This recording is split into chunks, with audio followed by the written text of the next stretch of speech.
Welcome. We're going to allow a couple seconds to let everyone into the chat today.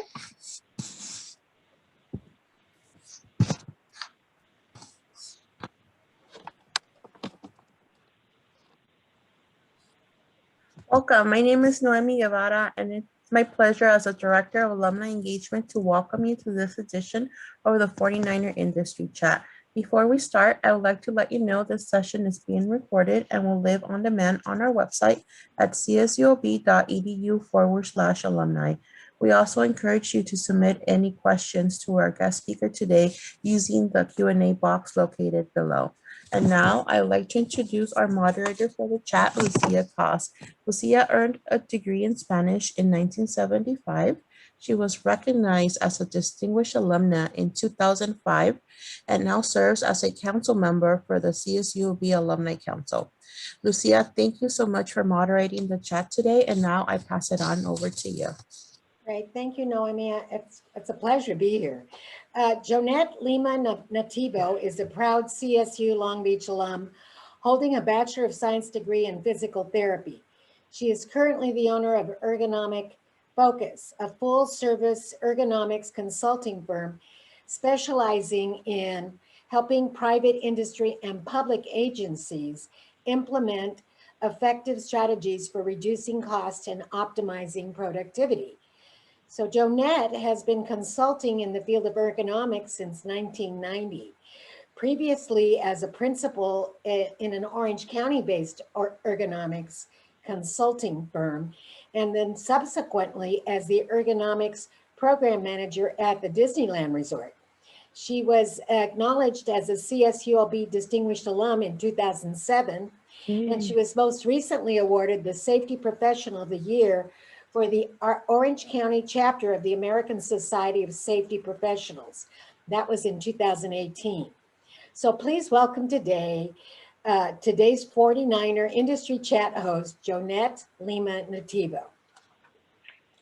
Thank you so much, Lucia, and thank you for everyone who's online. This is quite a pleasure to be here. I appreciate the invitation and being able to share my experience at Cal State Long Beach, which will be a brief part, and then a little bit about my career and where that foundational education has taken me throughout the years. So again, thank you for being here. As Lucia said, I got my bachelor's degree at Cal State Long Beach, and that was my focus, was to become a physical therapist. And I chose Cal State Long Beach because it just sounded like a really great place to be. And I was a youngster right out of high school and was so very excited about, I was from Northern California coming down to Southern California, and it proved to be such a wonderful experience. I had a great college experience, and I got a wonderful education, and the university is still known for their physical therapy program. And I have enjoyed staying in contact with them and guest lecturing each year, kind of staying in touch with the department, which has been really fun. So that bachelor's degree that I got from Cal State Long Beach has continued to be the foundation for my entire career. At the time, the entry level for a physical therapist was evolving from a bachelor's degree to a master's degree. So I knew that I wanted to go back and get a master's degree. And at the time that was happening, I was living, and I still am, closer to Cal State Fullerton, and ended up going and getting my master's degree at Cal State Fullerton. And that was quite a different experience. It wasn't the being on campus all the time experience that I had in my bachelor's program. The master's degree was, I was married, I was working full time, I was going to night school, very different experience. So my connection at Cal State to Long Beach has always felt very, very strong. But one of my points is that getting that advanced degree kind of depends on what it is you're trying to achieve. But for me, it was a wonderful step, and it was not an easy thing to do. It never is, right? But it really improved my ability to reach out and contact, and in addition to the significant knowledge base that you get. and the time investment was very much worth the effort. So again, you have to kind of evaluate what it is you're trying to achieve with your career, but for me, that was a very, very positive step. So I don't know how many PTs are in the group, but again, I started out as a physical therapist, as a clinician, and I worked a couple of years in an acute facility, and then I worked a few years in an outpatient orthopedic facility, and that's where I really started to see injured workers. And one of the challenges with that environment was that I was working alone, and I got to the point where I really wanted to be more with my peers. So I went to work at St. Jude Hospital, which is here in Fullerton, and I was surrounded by physical therapists and my peers, which was a very, very positive thing. And that's really where I started doing more occupational health and industrial rehab, which was kind of leading me to the whole ergonomics thing. From there, I went to a small medical clinic, and that's where I began doing ergonomics and injury prevention programs for their clients. So I was getting out into industry and saw that there was a significant need. There was a significant gap, really, on what was happening in the workplace and what was happening in the medical environment. And I saw that there was a tremendous opportunity for somebody like me with my background to step in and help employers.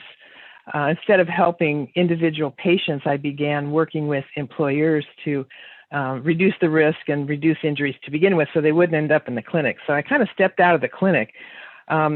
And it's at that point that I realized that there was a consulting opportunity. So this is my first big leap. So part of my title is Don't Be Afraid to Take the Leap. And I've taken some leaps in my career that I never anticipated. So my first big leap was to leave a great paying job to fly by the seat of my pants as a consultant. And I started consulting in ergonomics in 1990, really kind of ahead of the game, and before a lot of people really knew what it was. And because of my PT background, I was working in heavy industry, and as we were kind of chatting earlier, the whole office thing hadn't really even erupted yet. So I was working out in heavy industry with, folks that had had back injuries and knee injuries and things like that. Did you have a question? Yeah, Joanette, just because one of the earliest questions was, what is ergonomics? Because okay. I even asked you, when did that all start? And you just mentioned that. Great question. So the meaning comes from two words, the laws of work. So ergo means work, and nomos means laws of. So it's really about the laws of work, or it's the study of the human at work. So one of the things I joke about with people is I get paid to watch other people work, because that's what I do. I watch other people work. I love watching other people work. It's kind of what I do for a living. So that's a little bit of a joke. But so it means the study of the human at work, even though a lot of concepts have come into our everyday life as well. But it literally means the study of work. And it's fairly new when you think of things like anatomy and math and some of those other sciences. It's fairly new, and it really came into being here in this country after World War II. So kind of mid 1900s. So it's really not that long ago that it became popular, and really did not get real known or popular here until really the whole computer thing erupted. And that happened in the early 90s as personal computers came into use, and mice and things like that. Pretty soon everybody at the company, even the big bosses, right? Everybody had a computer, and people started having injuries. So that's kind of what prompted, when I first started doing it, very few people really knew what ergonomics was. And the change in the past few decades has been significant. Pretty much people now have it. They may not know exactly what it means, but they've heard of it. Yeah. Right. So that first leap was starting my own consulting business, and I did that as a sole proprietor for 4 years. And then it was getting a little hard to manage, so I took on a business partner, another 49er. So she was just maybe a year behind me in PT school, so another Cal State Long Beach PT graduate, and her and I became business partners. And we worked together for 13 years. So we had a very successful, we were based right here in Orange County, had a very successful business, consulting adventure here. And then things had kind of changed a little bit in each of our lives, and we kind of started doing things on our own again. And it was shortly after that that I got approached by Disney that they had an opening. They were looking for an ergonomist. And again, I live here in Orange County, so it was right in my backyard. And that was my huge second leap, because I actually left my consulting business, a very healthy and thriving and successful consulting business, to go to Disneyland. Well, Joanette, before you get into, because I'm excited to hear about Disneyland. Yeah. For those out there that are thinking about doing consulting, what does that process look like? Do you meet with leadership and staff, or observe, or how do you guide your clients to see the value of taking your feedback? That's a great question. So there's kind of two pieces of that. One is trying to get new business, and that really is trying to get them to understand the value of your services. So there's that piece, and that's very challenging. You know, sometimes they see it and sometimes they don't. The other piece is that someone who comes to you, and so they're already past that, and they know they need help. And once they come to somebody like me and they know that they need help, then I'm kind of past that hurdle. And then we work very closely together. And that's something I've kind of always prided myself in, and work very closely with my client or the employer to work together, because they're the ones that know about their facility. Their employees are the ones that know about their work. So it's very much a team effort. So it kind of depends if you're trying to get that new business or if somebody is approaching you. And as I evolved through my consulting career, it got more and more of the latter. I had more and more people coming to me, which is what you want, right? That's what you want. Joanette, was it hard for you to grasp all of the new business concepts since you didn't really study that, or was it just fly by the seat of your pants? So it's a very good point, because I absolutely was not taught business concepts. And the programs today have evolved significantly. Again, I went to school quite some time ago, and the professional programs now do a good job of preparing therapists for, maybe going into private practice and whatever. We didn't have much of that kind of back in the day. So I have to admit, I did a little bit of the flying by the seat of my pants. But I didn't do it alone, even though I was a sole proprietor, right? You have lots of contacts. I got very active in organizations. And one of my tips of the day is to do that. Get involved in your own organization. So inside your field, which for me would be the American Physical Therapy Association, and ultimately the Human Factors and Ergonomics Society, as I kind of evolved and started calling myself an ergonomist once I got certified. But in addition, organizations that are a little bit outside your specialty and can serve as referral sources. Like for me, that was the American Society of Safety Professionals, an outstanding organization, and they're the professional association for safety professionals. And those are the people that utilize my services oftentimes. In fact, when I was at Disney, I worked in the safety department, and that is often the case. So getting involved in professional organizations and becoming active, you learn a lot, you stay current, and you make a lot of contacts. Yeah. Right. So segue into Disney if you want now. yeah. That's a big leap number 2. It was a big one. It was a huge leap. I'll call it a leap of faith, but it was an outstanding move, and I was very proud of myself for making that leap, because it's hard to do. It's hard to do. It's hard to do then. It's hard to do now. So I encourage people to evaluate opportunities. I'm not a big risk taker, but it was a tremendous opportunity, and I'm so thrilled that I did it. I ended up being there for almost 9 years and met some amazing people.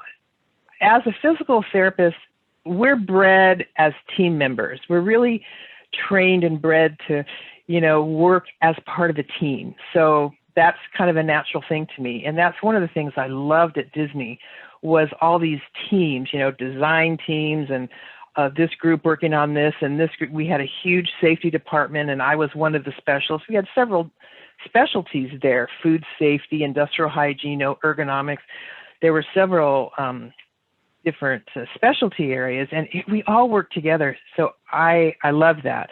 And we got to do some very special things, some very unique things. Disney does things that no one else has ever done. And so we had to be very creative because sometimes there was no precedence. And we had to work together with these teams of very talented people to do what we were being asked to do. And it was an amazing experience. So that ended up being a fairly large chunk of my career that I'm so grateful for. And then, things change and evolve over the years, and it got to the point where I had to make my leap number 3, right? It's like, okay, I think it's time to, to move on. So that was also a huge leap for me to leave there, and that's been almost 5 years now. So I left there in early 16 after having a really great experience. I still have a lot of friends there, and a lot of really, like I said, very, very cool and interesting ergonomic things that we got to help out with. So I did my third big leap there and left there and went back to consulting. So I had been gone long enough where that it was like starting over. I couldn't exactly just call up clients again. It had been almost 9 years. So I was really starting fresh. Tremendous network, right? I continued with that, and knowing people and networking and staying active in those associations and continuing your own, knowledge journey and education is very helpful. And it didn't take me long. It didn't take me long to get going with my consulting business again. And looking back, I don't regret any of those decisions, but boy, they were big leaps. So that's why I say they're calculated risks. They're things you're thinking about and evaluating, but don't be afraid to do that. I am someone who puts a lot of thought into those decisions. But I would encourage you, I really did kind of step out of the box. When we're thinking about physical therapy in general, I stepped out of the clinic. And there's one of the wonderful things about my field in physical therapy is it's very broad, even though it's kind of a specialty area, but it's very broad, and there's a lot of specialties. You can go into pediatrics or geriatrics or cardiopulmonary or orthopedics, which is kind of where I was. But I really kind of stepped out of the clinical picture completely and going into ergonomics, working exclusively in industry and working exclusively with employers. I haven't treated patients for decades, so, but that's always been my foundation.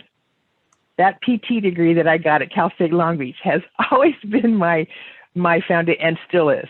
Well, Joanette, you mentioned that the safety component would be, to me, I would think that was one of the constants in terms of what you learned and what you used, but also with your context, because I think I'm going to guess that ergonomics always comes down to safety, right? Yeah, it does. It does. So it kind of depends on the company how it's organized. There are actually companies where ergonomics might fall under HR, or safety, I should say. Safety might fall under HR. Safety might fall under legal. Safety might fall under facilities. There are those instances, but in general, ergonomics is definitely part of safety. So safety is very broad. Occupational health and safety is very broad. And ergonomics that's that niche part, right? My little niche practice and niche area within occupational health and safety. And even though I've worked with safety professionals for many, many years, I've learned a lot over the years. And my title was actually safety professional when I was at Disney. But I'm very much a specialist. I'm a certified ergonomist, and I'm very much a specialist within that broad area of occupational safety and health. But in general, it is safety. It is safety, and that's kind of where it falls most of the time. Yeah. Joanette, in terms of calling yourself an ergonomist, for those who are listening now that are in physical therapy and such, how important was it for you to get the certification as an ergonomist that might have just changed you in, or increased your value anywhere you go? Yeah, and that's exactly what it did, and it's huge. On my list of key lessons here that I wanted to share, that's my first one. Oh, good. Get the credentials. Obtain your necessary credentials, whatever that means for you and what you're doing. It's going to vary. But for me, I was a consultant. I was literally selling myself to employers and selling my knowledge and expertise. I had to have that certification. And I'll tell you, I went to PT school. I got a master's degree, but getting that certification, so I'm a certified professional ergonomist, that CPE letters, one of the hardest things professionally that I ever did. What is it? What is that, and where do you go for that? Well, we have a board. Okay, there's a certification board, the Board of Certified Professional Ergonomists. And so that's kind of the hallmark initials or hallmark certification for a human factors professional or an ergonomist. And a lot of people use the term human factors and ergonomics interchangeably. Not everybody. Some people see them as different things. A lot of times I just use them interchangeably. But that's kind of the premier certification. So for me, I was competing with other professional ergonomists nationally for contracts, and I needed those initials. Yeah. I needed that certification. So that's another recommendation, is whatever that is for you and what you're doing or your field or wherever you're headed, get those credentials. It's tough, but it's worth it. And that's one of the most valuable things I did, was get that CPE. And there's a 10-year cert cycle, and I've already recertified at least twice, maybe 3 times. So I've had it for quite some time, and it's really been a tremendous value for me as a consultant. Yeah. Great. Now, what does a typical day look like for you right now? That's always a fun question, because there is no such thing. I knew you were going to say that. And there never has been.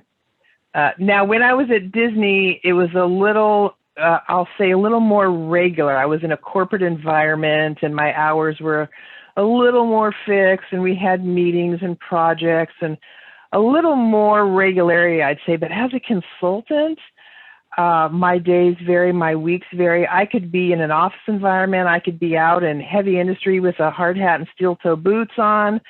I could be doing evaluations. I could be meeting with line workers in an assembly plant, or I could be meeting with the CFO. So to me, that's one of the things I love about it. Not everybody loves that. Not everybody loves that every day is different and there's, that kind of variety. So I like that aspect of consulting, and I have various different types of clients, and I do a lot of different types of work in different environments. And for me, I'm always learning every day. As many years as I'm into this, I still learn every day, and I like that. Every place I go into is new and different for me. Even if it's a plant that might be similar to another facility I was in, different management, they're making different kinds of widgets, so I'm constantly learning, and I've enjoyed that. So are you a one-man shop or one-woman shop, or do you have staff that you have to train? At this point, I am working as a sole proprietor, and I have some colleagues that I pull in project-based if I need to. I went back to consulting after I left Disney. I've been, again, a little smaller scale. Prior to Disney, I had a business partner. We had an office with a receptionist, and, it's still very small, but we had a lot of people that did work for us and with us on large projects. We had large contracts with municipalities and things like that. So right now it's a little smaller scale and a little bit more manageable for just me and a couple of people that help me when I need it. Joanette, there's a couple questions. Like, does Okay. ergonomics vary much between private and public agencies? And Okay. also within whatever company you're working for or group you're working for, between office and then, on the industry. Industrial. Yeah, industrial. Yeah. Okay. So the first question, difference between private companies and the work that I do is not different. Dealing with management and powers that be, might be a little different, but honestly, the workplaces are the workplaces. If I'm going to go into an office environment, it depends on the client. Some businesses are much more progressive than others. I go into some businesses that have height adjustable furniture and great chairs and a lot of equipment, and then I can go into some entities that do not have that kind of equipment. So there's a lot of variables. So in general, sometimes funding is more of an issue with public agencies, a little challenging, but then, private industry can have tight strings too. So not huge differences. But your other question about the difference in office and industrial, yeah, huge. Industrial, I've been very dirty, out in surface mining organizations where I get very dirty. I've been in assembly plants and manufacturing facilities. I love those kind of environments because it's so fun to see what's going on out there. All kinds of food processing and just material handling, all kinds of different things in the industrial environment. So every facility in the industrial is very unique and different. And it's, again, a constant learning process. And I love that. The office environments are a little bit more homogeneous, a little bit more similar. But even then, in today's office environment, things can be very complex. People can have multiple input devices. Somebody might have, I was just with somebody the other day, and they had 4 things on their keyboard platform. They had a biometric device so they could get into the system. They had a keyboard, they had a numeric keypad, and they had a mouse. They had 4 things sitting on this little platform that really just wasn't wide enough. People have drawing pads that are all digital, and the office has become much more complex, and there's a lot of issues. It's not always just a simple raise the monitor, adjust the chair kind of thing. And there can be a lot of issues in the office. I do a lot of work in the office, and it's been fun to watch it evolve since, mice were new, and then the whole sit-stand thing get crazy, and now a COVID thing, people working at home. So it keeps me hopping.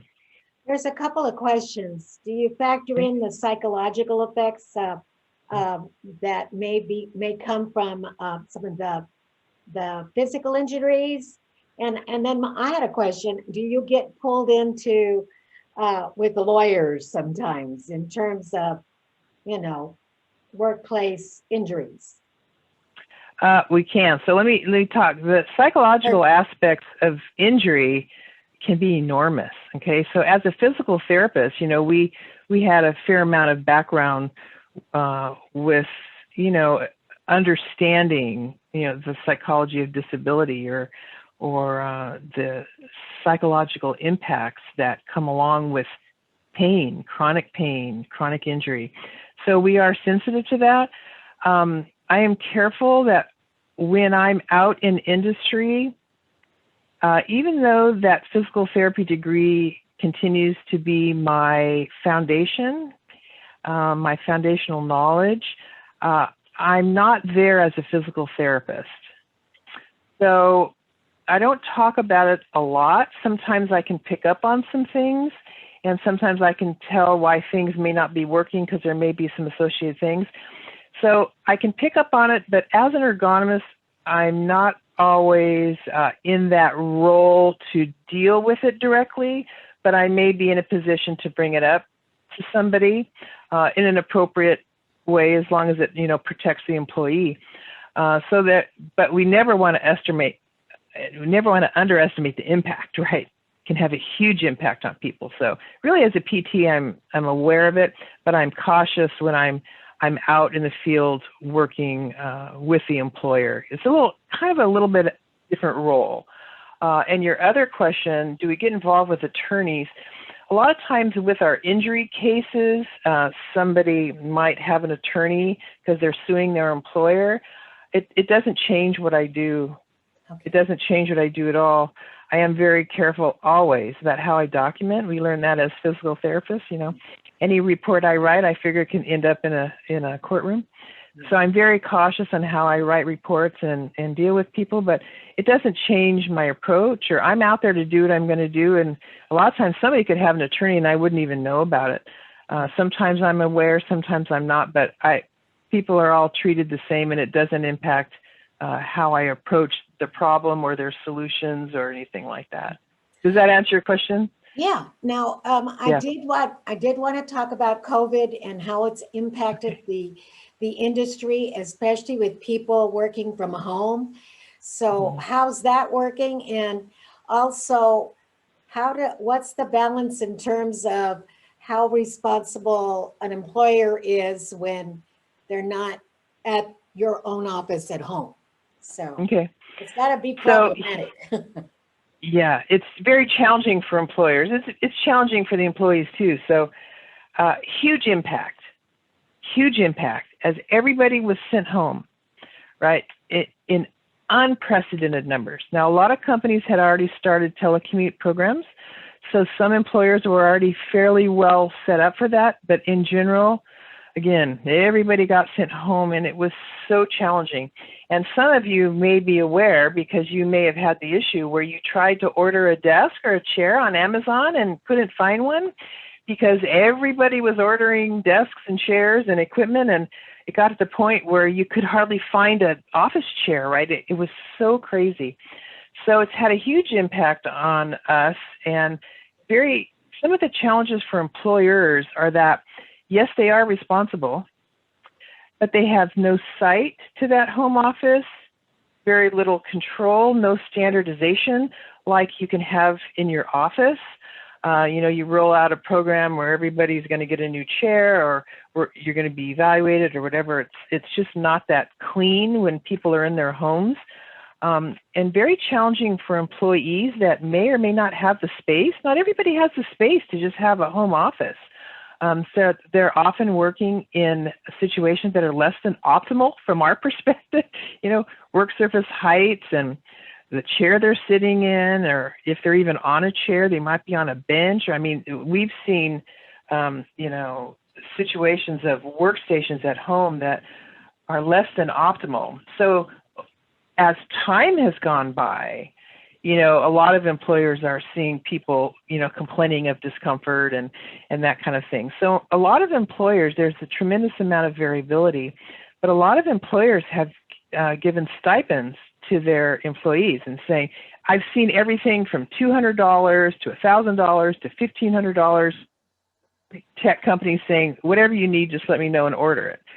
So they are responsible, and they need to help that employee set up their workspace to accommodate them and allow them to get their job done and be comfortable and injury-free. That would, of course, be the objective, is to reduce their risk. But it's been very challenging. Some employees, talk about the psychological aspect, some people thrive at home. I love working at home, my home office. Yeah. But not everybody. People have families and children, people fighting for the Wi-Fi, and this is not a good thing for everybody. So that's been very challenging too, and the stress associated with it can be significant. So enormous psychological components that are very difficult to to evaluate. And we're so worried about just making sure people get their work done. And then now, okay, a little bit of the physical ergonomics, let's make sure you're set up well. But the whole psychological piece is oftentimes not even acknowledged. And it, again, never underestimate that. So there's tremendous issues associated with sending people home to work. And companies have learned that now a lot of their people can stay at home. You know, I know people that work in insurance or IT, they're like, you know what, I don't need to be at the office and I may never go back to the office. So people in certain roles, they may just end up continuing to work at home. And again, it works well for some, but not for everybody. So Yeah. if someone's interested in this industry, are there some organizations that they should join? And can you weave that question in with how has mentoring and networking worked for you, and some helpful tips? Yes, so that's those are also things under my key lessons that I wanted to share. So we talked about obtaining necessary credentials. One of the other things I have there is do good work. Just do good work, right? You always want to kind of under promise and over deliver, and be known for professionalism and competency and, you know, all of those things. So make sure you do good work. Networking and developing relationships, that was my marketing program. That was what I did. And it's huge, huge. So developing relationships, again, in your field and outside your field. And of course, if you are working as a consultant, whoever those people are that might become your clients, you know, you want to be networking with those people, and you want to be a resource for them. I kind of prided myself on being a resource. Sometimes safety professionals, a lot of times safety professionals may have the knowledge, but maybe they don't have the time, and they need someone to just come in and help them. I wanted to be that person. And I got to the point where, you know, one of my goals was, if somebody thinks ergonomics, I want them to think of me. And you know, a couple of decades ago, we kind of had gotten to that. Now the field has grown significantly. A lot of changes after I came back from Disney and started kind of consulting again. You know, things have changed a little bit, but still, you want to be a resource for people, and you want them to want to reach out to you because they know that you're going to be able to help them. So through developing relationships, networking, and being a resource, that's a huge thing and start now. If you're a young professional, you start now. You start now. In fact, I'll mention this, the American Society of Safety Professionals has a student section, and students in my course at Cal State Fullerton, several of them typically are involved in the student section of the Orange County chapter of the American Society of Safety Professionals. And they're in their meetings, and they're meeting professionals, and, you know, when they get out of college, they have opportunities. So very important to do that. And one of my other points here, what we've been talking about, it was getting involved in trade associations, professional organizations, the alumni association, right? We want to be active as an alumni in your field and just with the university. One of the other points I have is be seen and be heard. Be seen and be heard, right? I did a lot of speaking engagements, and that's another way to give back. So we're always looking for ways to give back, to speak for an organization or at the university. Or I love, every year I go back and do a guest lecture in the PT department at Cal State Long Beach. And I've been doing it since 1994, every year. Oh, that's great. Now, I think you also do something at Cal State Fullerton as well, right? Yeah, I actually, it's a little more formal. I actually teach a semester course there just once a year. It's very part-time every spring. So right now I have a 400 level class, injury prevention and ergonomics, that's part of their public health department. So it's been really fun because I love the teaching aspect.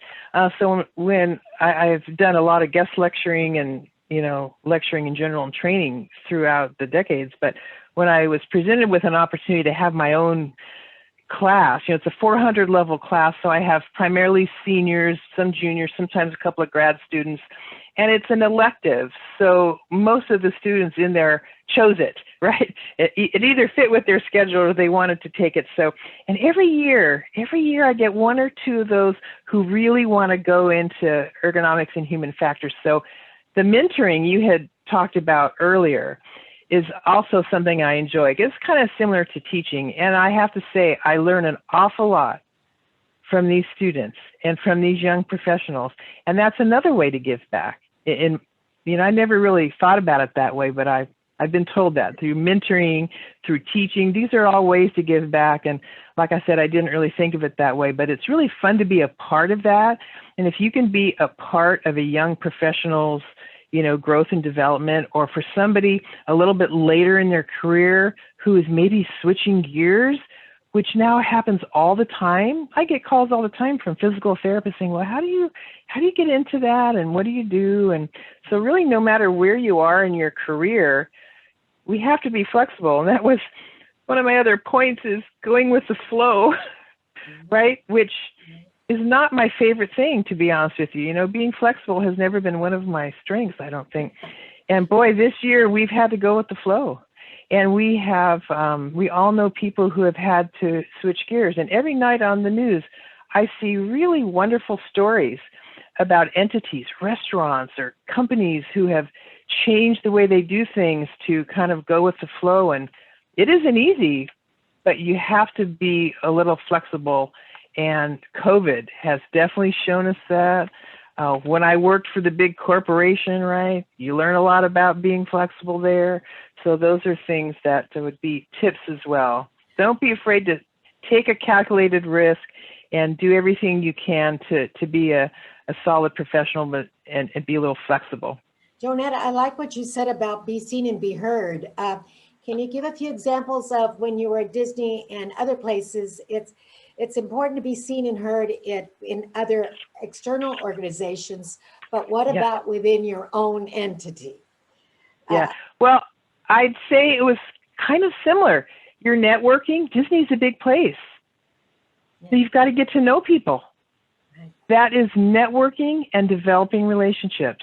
And getting involved with different associations might be more about people in different lines of business or departments, getting to know people in food and beverage, getting to know people in entertainment. So in a company, it might be more about getting out there in different aspects of the company in your role, helping them to understand what you do and how you can help them. Because that's, it was interesting to me, because I had worked for myself for a very long time before I went to, Disney is a very large company. And I had interactions with people, and they were afraid that I was going to come in and say, no, you have to change it. You have to do it this way. And that wasn't the way we worked really at all. And some of those people who wouldn't even make eye contact with me initially, about a year later were calling me saying, hey, I need your help.